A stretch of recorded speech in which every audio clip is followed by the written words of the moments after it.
کاکا مراد دنیا گر انشے سیریل نواں انشا شارق علی ویلیو ورسٹی۔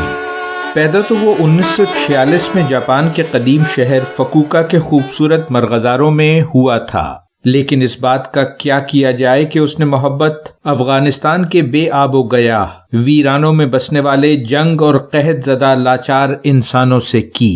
وہ مظلوم لوگ جنہوں نے ٹیٹسو ناکامورا کی جاپانی شناخت ہوتے ہوئے بھی اس پشتو بولتے اور افغان لباس پہنے انسان دوست کو کاکا مراد کہہ کر اپنا لیا۔ افغان حکومت نے اسے اپنا اعزازی شہری بنا لیا۔ انسان دوستی میں دیوانہ ایسا کہ بنجر ویرانوں کو دریائے کنر سے نہریں نکال کر لہلہاتی فصلوں میں تبدیل کرنے کی جدوجہد میں اپنی جان کی پرواہ بھی نہ کی۔ 4 دسمبر 2019 کو 2 گاڑیوں میں گھات لگائے، افغان لباس پہنے 7 منتظر نامعلوم مسلح افراد نے 2 طرف سے امدادی قافلے کو روکا جس کی پہلی گاڑی میں وہ سوار تھا۔ پھر کاکا مراد کے جسم میں بہت نزدیک سے خودکار ہتھیاروں کی 5 گولیاں اتار دی گئیں۔ ساتھ بیٹھا ڈرائیور اور 3 محافظ بھی زد میں آ کر مارے گئے۔ شہادت کی تصدیق بلند آواز میں یہ کہہ کر کی گئی کہ کھیل ختم ہو گیا، پھر وہ فرار ہو گئے۔ سانس ابھی باقی تھی لیکن کاکا مراد صرف 50 میل دور ہسپتال تک نہ پہنچ پایا۔ طالبان نے اس قتل سے لا تعلقی کا اعلان کیا۔ الزام ISI کی پراکسی پر لگا مگر ثبوت کے بغیر۔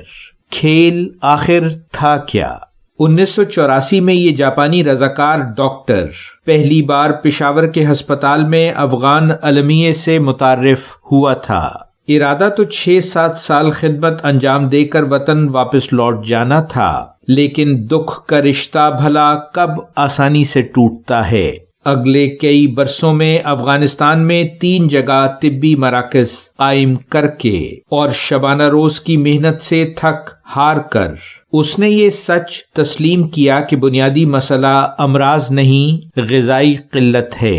اس نے اپنا سفید کوٹ تہہ کر کے ایک طرف رکھا اور مٹیالی صدری پہن کر اپنے زراعتی ماہر دوست کازویا ایٹو کا شریک کار بن گیا، جو دریائے کنر سے نہریں نکال کر مشرقی افغانستان کی قحط زدہ بستیوں میں زراعتی انقلاب لانے کے خواب کو اپنا مشن بنائے ہوئے تھا۔ 2008 میں کازویا کو طالبان نے پہلے اغوا کیا اور پھر تشدد کر کے مار ڈالا۔ کاکا مراد سہما نہیں، دیوانے کی دیوانگی اور بڑھ گئی۔ ویسے بھی وہ موت کو کئی بار بہت قریب سے دیکھ چکا تھا۔ ایک بار امریکی گن شپ ہیلی کاپٹر سے ہوتی فائرنگ سے بال بال بچتے ہوئے، اور پھر دریائے کنر کے سیلاب میں گھرے مظلوموں کی جان بچاتے تقریباً ڈوبتے ہوئے۔ کازویا کی جگہ کمان سنبھال کر وہ اپنے کھیل میں مصروف رہا۔ ننگرہار صوبے کے کھیوا ڈسٹرکٹ میں بغیر کسی جدید ٹیکنالوجی کی مدد کے مقامی لوگوں کی شبانہ روز محنت سے اس نے کنر دریا سے 25 کلومیٹر لمبی نہر نکالی اور 6 لاکھ غریب افغانی خوشحال دہقان بن گئے۔ کنر دریا پر چھوٹے بڑے 11 ڈیم تعمیر کیے اور 16,000 ہیکٹر زمین سیراب ہو گئی۔ جلال آباد کے نواح میں گھمبیری کے علاقے کو سرسبز جنگل اور لہلہاتی فصلوں میں تبدیل کر دیا۔ وہاں 2 ہسپتال اور 2 مسجدیں بھی تعمیر کروائیں۔ وہ کہتا تھا افغانستان کا حل اسلحہ نہیں، زراعتی انقلاب ہے۔ ایک نہر 100 ڈاکٹروں کے کام سے بہتر ہے۔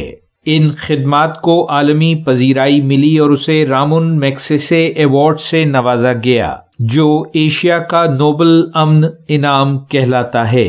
اس کا سب سے بڑا انعام تو یہ تھا کہ افغانستان کی بنجر زمین اور مظلوم عوام اس کی سخاوت اور فکوکا کے خوبصورت مرغزار اس کی انسان دوستی کا احترام کرتے تھے۔ فکوکا میں ہونے والی آخری رسومات میں 13,000 لوگ شامل تھے۔